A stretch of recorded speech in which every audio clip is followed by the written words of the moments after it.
Welcome to John McHugh Real Estate. Thank you for joining us. We are here once again with National Home Inspections Chris Monahon to discuss some more home inspection topics and issues. Chris, how are you? Very well, thanks. Nice to see you, John. How are you? Nice to see you. I'm good, thank you. I'm glad to have you back here. I found our last discussion so fascinating. It was nice to sit here after 23 years in the business and to learn some new things, to pick up some new ways that things are being done, and to see how even the inspection industry is evolving, if not only with regulations, but with the way that things are done. And I thought it was really interesting. We left off with central heating and cooling, and we're going to pick it up again today with things in the kitchen and interior accessories. We're going to see what you take a look at for your buyer clients there. Well, what I'm really looking for what I'm really doing in the kitchen is looking underneath the sink. Important. That's where the bodies are buried, you know what I mean? That's where all the junk is, and that's where all the leaks happen, and that's where the garbage disposers falling off the sink and things like that. And and what we see a lot under kitchen sinks is rough wiring for the garbage disposers and things like that. Not near water safe, source. And it's just not where you want to see bad wiring. It's underneath your sink.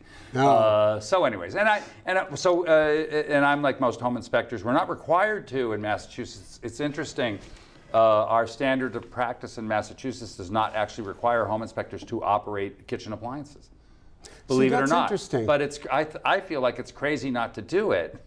Well, people will say to me, did he turn on the stove? But it's like, did he look in the oven? And, I'll say, well, you know, I'm sure he knows what he's doing, because I'm not going to jump in and tell you what to do. And I would always want to make sure they're getting what they want. What in the interior might you not do based on those new regulations? I'm familiar with it. I'll tell you what I will never do to an oven in a kitchen. Please. Run it when there's a gun in it. A gun in it? Yes, it happened to me. These are one of those things that can happen. I opened the oven door, because I always check it first to make sure that a lot of people put like their laptops in it. That's where we put our brokers' open house trays and all that to cover the sandwich plate. Just to hide it, you know, to declutter. So I always check inside the oven, and yes, I did find a gun in an oven once. Unbelievable. I also found a pair of, this was even worse. I discovered too late that inside the oven, underneath a cookie sheet, a baking sheet, which I figured was safe to leave in the oven. Of course. Can take the heat. I'm only going to run it for a minute. Underneath, after all the smoke starts coming out of the oven, I open up the door, and I can smell burning rubber. And what's going on is that underneath that lovely baking sheet, there was a pair of rubber gloves and a sponge. That they must have cleaned the oven with. And they left it all in there hiding underneath the... Crazy. So you take a look at the stove, you take a look at the oven, under the sink. We run the stove. I always like to say it's the easiest part of my job is turning on the stove. But, you know, people want to know, you know, weird things happen with stoves. You never know. What else in the kitchen and interior do you look at? I run the garbage disposal, the dishwasher, instant hot water. There's all kinds of accessories now in the kitchens, you know. There's the warming oven. It's crazy. There's certain things that home inspectors never inspect in kitchens, though, and you should know that we generally don't run microwave ovens. Okay. We generally don't run things like steam ovens or speed ovens. I don't know. People even know what I'm talking about. Every day we're getting into new things that we're not used to. So interesting. And induction cooktops. Oh, really? So we have these new induction stoves. A lot of people stoves. have those. Yeah, so I mean, you're asking me to get a pot out of this homeowner's drawer, fill it up with water, and see if all the burners will cause the water to boil. I mean, I'll be there all day with it. Right, so and the nice thing about induction cooktops is that they're always brand new, because it's a new product. So it's nobody really, you know, the buyers don't really aren't that concerned, because the thing's 3 months old. For sure. So anyways, but whatever. But so those are the, things we would look at. We look in the cabinets, and we, you know, make sure got to make sure the upper cabinets aren't falling off the wall. Right. We get that. For sure. Yep. So anyways, and check the countertops. Countertops get gapped between the wall and the countertop and things like that. Weird things happen there. Sure. So anyways, and around the sink on the top too, there's interesting things happen there. That's not always. When I look at the kitchen, I would think you'd spend a great deal of time in there, but it seems it's really simple. not. It's not. We don't spend a great deal of time in the kitchens, as a rule, as home inspectors. It's all about for a home inspector, it's all about the basement and the attic. Right. Everything in between is just, are the windows working? Do the toilets flush?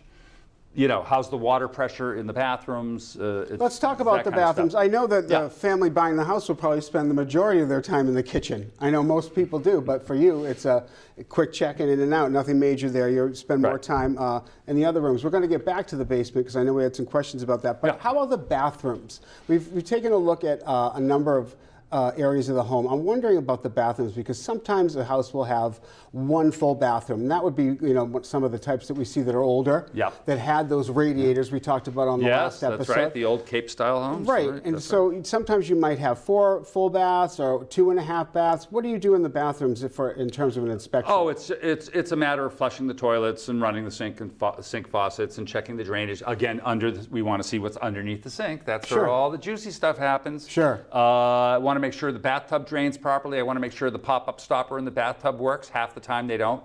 Shower diverters, the thing that makes your water go from the spout to the shower.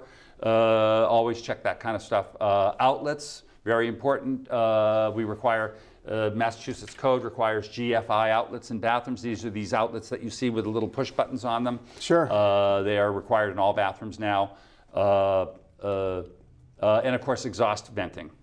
Got it. We like to see exhaust fans. Not every house has them, but we prefer to see exhaust fans. And in fact, in new construction, they are now required by code. The fans in the bathroom? Yes. Chris, I'm seeing so many bathrooms, but now it isn't. Got it. Now it isn't. I've seen bathrooms that are so huge. Some of them, they're larger than a bedroom. Right. And this is a question I have personally. I wanted to know, do you take a look at code in any town that you're working at, when you see something out of the ordinary, when you see one of these large bathrooms that has fixtures, I don't mean just like things out of the ordinary, like a bidet or a double shower head or something like that, do you ever say, I'm not sure that this is to code, or do you just not take that into consideration? So as home inspectors in Massachusetts, we're not bound to inspect for code. But it just so happens I generally know what the codes are. So we take a light look at codes. Got it. Anything about the other rooms in the house? Like no, dining room, living room, family room? I want to make sure all the doors fit well, because ill-fitting doors are generally an indicator of settlement in the house. It can turn into a problem with the way the house was constructed if the doors are jamming up or out of shape. But mostly it's windows, outlets, heating element. So I gave a seminar in Natick, as a matter of fact, a long time ago, and it was a continuing education situation. And one of the people in the class raised their hand and said, "So what's an easy thing that I, as a buyer, can check for when I'm looking at homes?"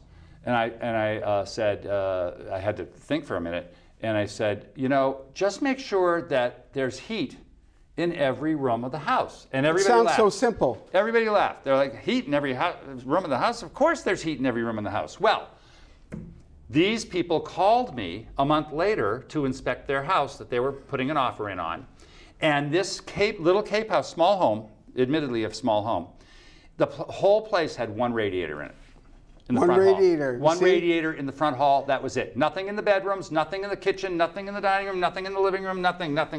Just a radiator in the hall. And this was the guy who asked the question. I'm flabbergasted because I would walk in immediately, even if it was summer, and be like, how am I going to be warm in the winter? That's crazy. Right. Yes, and we did the inspection in the wintertime, and actually the bedrooms were cold. Crazy things you run into. Yeah, but anyway, it's funny. Chris, I want to go upstairs. We've been through the whole house. I want to go upstairs into the attic. Usually, I'll be hosting an open house. I'll be doing a private showing. And I grew up with an attic that was inside of a closet, and there was a space that you could climb up. Yes. And so we never went up there. We didn't do it. Because the there's nothing up majority there of the properties that I look at now will have a pull-down attic. I'll be in a hallway. I'll be at the top of the stairs. It's usually not in the most convenient location, but it'll be a pull-down staircase. Yes. And then you have some that there's a door, and you can walk up. All different scenarios. When you get into the attic, I would love to know what you look at and how you see it. So my immediate, the first thing I do when I stick my head into one of those scuttles, that's what those are called, by the way, in the closet, is to sniff because don't call me clairvoyant. No. But I've done this long enough to know when a roof is leaking and the framing structure or the sheathing that backs up the roof that the roof is nailed to, Sure. if any of that is soaking wet, I can smell it. Amazing. The smell of wet wood. Everybody knows what wet wood smells like. Everybody should, I guess, right? But yeah, more or less. But you don't think about it. No. So anyway, so that's the first thing I do, and then I, get out the flashlight and I'm looking for insulation, the depth of insulation. Where I can, and it's not always possible, I try to dig under a little bit to see what the original insulation in the house was, because most insulation that we see in our homes has been updated. They've added insulation to what was originally there when the house was originally built. And there is a product called vermiculite, which is a no-no. It is rumored to carry a certain amount of asbestos. Okay, so it's not we'd like to asbestos, check it's for that. vermiculite. Tell us a little bit about that and asbestos. Well, this is a product that you used to be able to buy in a hardware store. It came in, imagine, sort of a big dog food bag, and you'd buy it yourself. You'd load up the wagon with these bags of stuff, and then you go in your attic and you'd pour it out and rake it out and smooth it all out, and this would be your insulation that you could do it yourself. Amazing. But the What problem year was is that? Vermiculite. This was in the don't hold me to it. Yeah, no, ballpark. Definitely 50s, probably going into the 60s. Okay. Yeah. Got it. And you still run into it? Yes, it's not common, but we still see it. Yeah, we still see it now and then. Yeah. Interesting. Well, it's good to know that you're well aware of it. It's not common. Gotcha. Of course, and there's a handful of other types of insulation that everybody uses. Evidence of fiberglass, bats. Evidence of bats. So evidence of pests. Bats, by the way, bats are another thing. If you have a good-sized infestation of bats in your attic, you can smell it. Oh man. Yeah. Yes, you can smell it. Yep. You've got the nose that knows. And you see that, right? Yeah, exactly. Yeah. And if you smell it, then you go look, and you can find the droppings, and they're usually up nesting around the chimney or something like that. I've heard it's hard to get rid of them because of the protection that they're under. They usually have to build some type of a window where they can fly out, but they can't fly back in. Yes, Are you familiar? It's beyond your scope of responsibility. They're actually called bat doors. Bat doors. All right. They're these little things that the guys make the exterminator makes out of chicken wire. Interesting. So they can fly out, but they can't fly back in. Yeah, I hope I never have to get a bat door, right? We don't see, and honestly, we don't run into bats commonly. They're not typical. I'm glad to hear that. So yeah. That's good. Most people, when they have a bat, they know it, or two or three or whatever. Sure. They know it and they take care of it. And I'm often on inspections where you can see the old bat door. Oh, they've been doing it that long? See, I just learned about it a little while ago, so to me, I thought it was a brand new idea. I didn't know it going on forever, the bat door. Yeah, these guys will put the bat door in, and then they don't come back and take it out. So 3 years later, it's still there. And you can go out, but you can't come in. Right. Yeah, exactly right. Yeah. Chris, can we go back downstairs to the basement? I knew there were a couple of things that we didn't finish up in the last episode that you were going to talk about. Was sump pump? Yes, so I want to talk about basement water issues. And sump pumps and so-called French drains. Good. Okay, so there are waterproofing techniques that have been around forever that you can have installed by there's companies that specialize in this kind of work actually. I don't want to name names, but you can Google anything. And they will, if you have a basement water problem, which is not uncommon because we have basements, they're underground, what are you thinking? Sure. We must be nuts. But generally speaking, 99.9% of basements can be waterproofed successfully, so you'll never see another drop of water in them using a system called French drain and sump pump. That's great. And in new construction, in a lot of the towns around here, the towns actually require them to be installed. To avoid water, as a way to deter water. I mean, we always think it's New England. I mean, growing up, I think everybody had a little water at some point in their basement. But now you're finding ways to make sure that they stay dry. Yeah. That's great. What else about the basement? Like to see, we also like to see with sump pumps, we like to see a battery backup system or a generator for the house, because what always happens is the hurricane hits, the power goes out, now your pump doesn't work. Right. So be careful. You're going to be stuck when you need it, right? Yep. When you need it the most, that's when the power goes out, and that's when the pump dies. Got it. Of course, because they run on, you plug them in. What else about basements is important? Termites, wood-boring insects, very important. Older homes can have problems. We see a lot of repairs. Sure. I see a lot of improperly done repairs for termite damage. Is that how you notice the evidence of them? Yes. So one way, yeah, right. What we also do is probing, and we're looking. So yeah. But of course, termite damage can be a real concern. Sure, well, of course, because I think that the primary concern would be we don't know the extent of the existing damage or where it's going to wind up or where else it might be. I would think that they would say if you have one mouse, you have mice. Right. So is that how it's said? That's a pretty... Yeah, so you have to be careful with termites. If you see one, you have 10. Right, yeah, that's what I meant to say. That's better said. So with termites, you have to make sure that they're like that. Chris, I wanted to ask you, how does the weather affect your inspections? Like, I mean, it's snowing now, but I mean, then it's raining and then it's summer. How does it affect your inspections? Well, it's just a big pain in the neck. I bet. That's all. Snow's an issue because it covers up the roof. Oh, right. I can't see the roof. Excellent point. And the roof is one of the main things critical to inspect. component. Sure. Exactly right. So, you know, the snow is really bothersome. Got it. But otherwise, you know, it's just rain is, you know, not a problem. Chris, I wanted to ask you, I wear a hat too if I had to. Yeah. Chris, how often is the owner home during the home inspection? So you have your buyer clients who have hired you, and how often is the owner? Well, I think that it's usually the seller is gone during the home inspection. The listing broker will advise the seller to vacate the property. Listen to me. Quite often I'm writing a legal paper. Right, we do. That's just what we do. Yeah, vacate the premises during the home inspection because they don't want to encourage the homeowner to come waltzing across the, running down the basement stairs saying, I couldn't help but overhear you saying that, I have this problem, blah, blah, blah. But it happens. But it happens, yeah, right, exactly right, yeah. But generally you find that they don't. They don't. And even in houses that are for sale by owner, the owner will often leave and leave us in their house because they sort of know that it's, well, it's uncomfortable. Not cool. It is, and I've had homeowners stay, especially builders. They'll stay, and I'll tell you, there hasn't been one time when they attended that they didn't join the conversation and speak to something that we were talking about, and they always say, "I'll take care of that," and I'm like, "It's always Now you're taking care of that, right?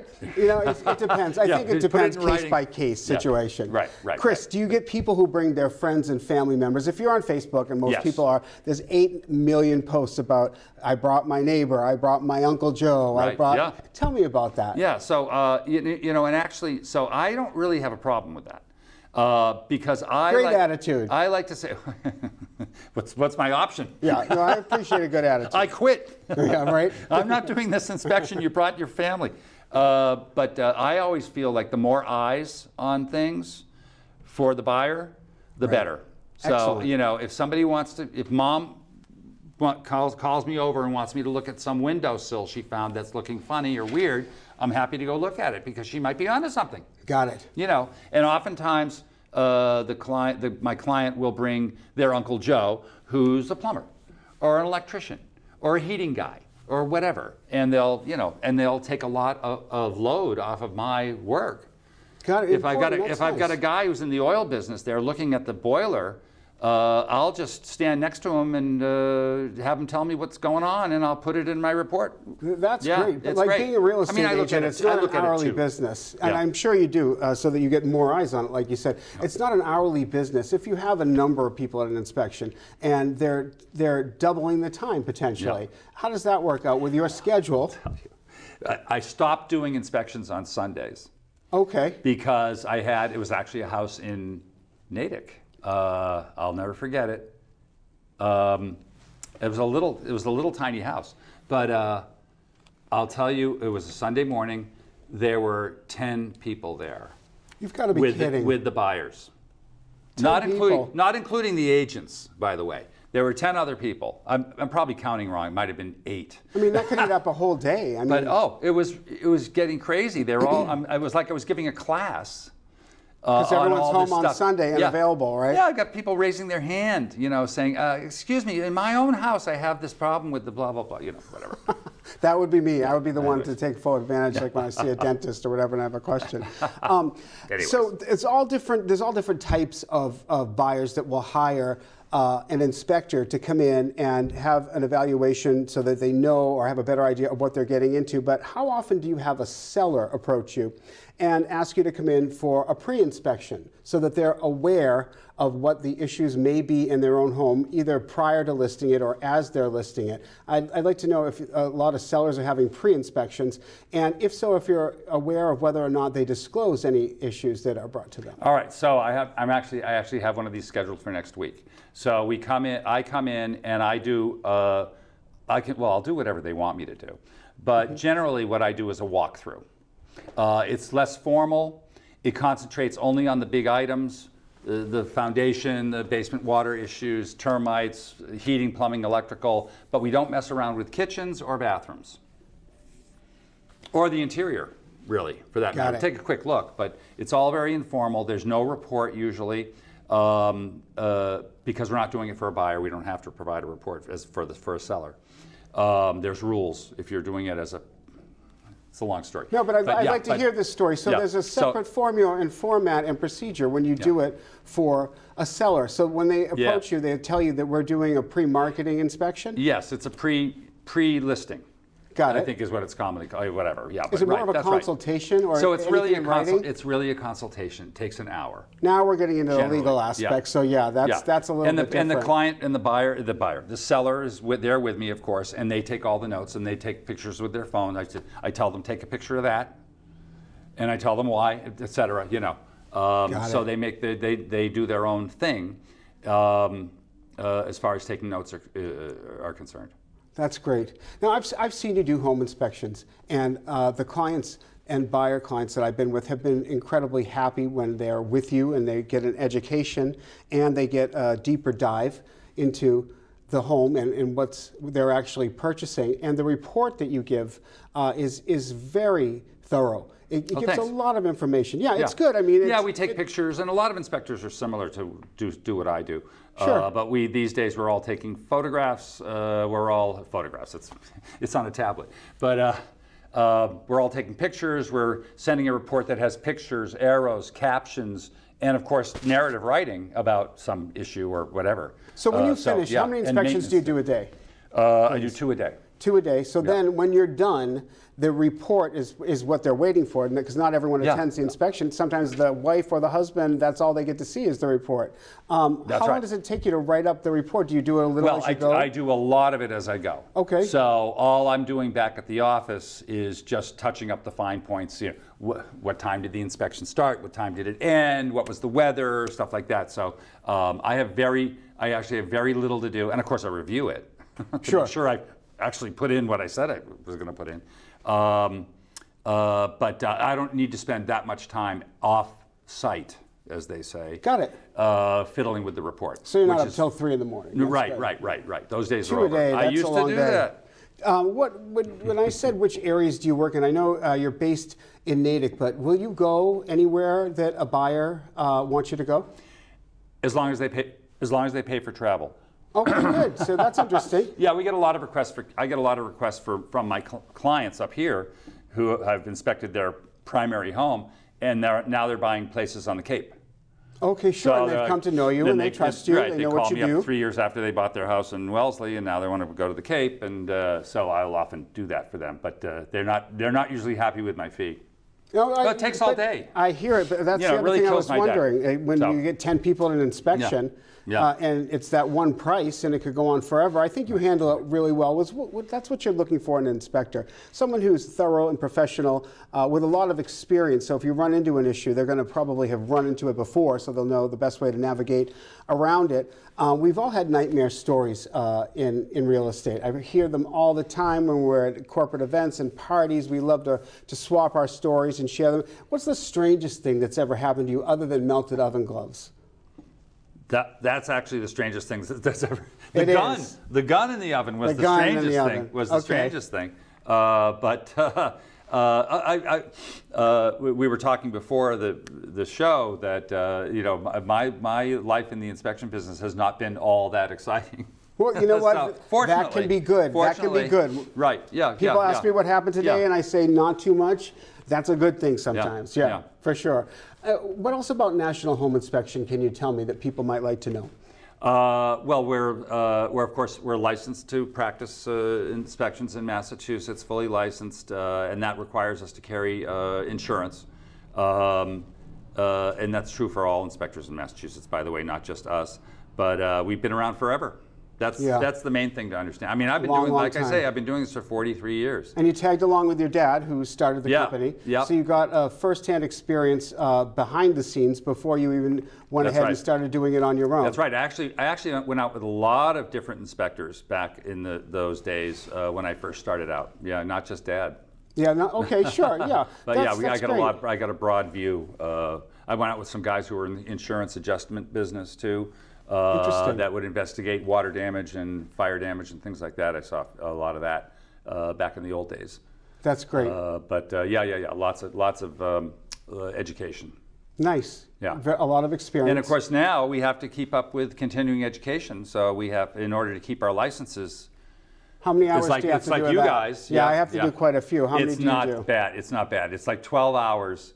12 hours? Every 2 years. All right, that's not bad at all. It's really not onerous. And it could be just like me here, who's done, I don't know, over 23 years, I don't know how many inspections I've been a part of. I learned a great deal about inspections and the different ways that they're being done and how things are evolving by listening to Chris Monahon of National Home Inspection. National Home Inspection Service, yes. National Home Inspection Service. I want to thank you for coming out here and spending all the time on both episodes with us. Oh, my pleasure. Yeah, it's been great. If you have any questions for Chris, please feel free to reach out. Happy to help in any way that you might have with questions about National Home Inspection and with real estate. It's been a pleasure having you here again. Glad that you could join us, and I definitely look forward to seeing you next time on John McHugh Real Estate. Thanks.